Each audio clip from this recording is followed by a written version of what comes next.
Welcome to the Borland Climb. We hope this video helps. In this video, I will explain how to use the low-driven shot. This powerful technique is essential for scoring consistently, as it keeps the ball close to the ground, making it incredibly difficult for goalkeepers to save.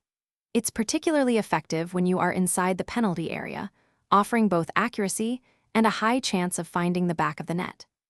Mastering this shot will significantly enhance your attacking play and goal-scoring opportunities in various match situations. To execute a low-driven shot, it's all about timing and precision. First, press the shoot button and then immediately press it again with a quick second tap. This two-tap sequence is crucial. Aim your shot towards the bottom corners of the goal, as this maximizes the difficulty for the opposing goalkeeper. Ensure your player has a clear path to the goal, as any obstruction can reduce the shot's effectiveness and accuracy.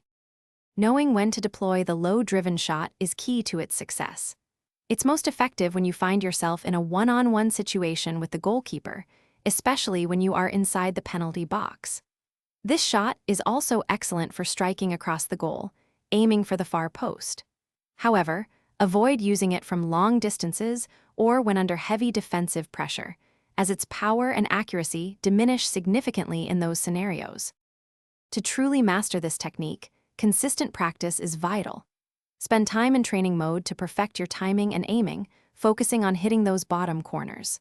Also, consider your players' shooting attributes. Players with higher finishing and shot power will execute this shot more effectively. Try combining it with a fake shot to create a half yard of space, giving you a better angle and a clearer path to goal before unleashing your low-driven effort. Thanks for watching. Consider subscribing if we helped you.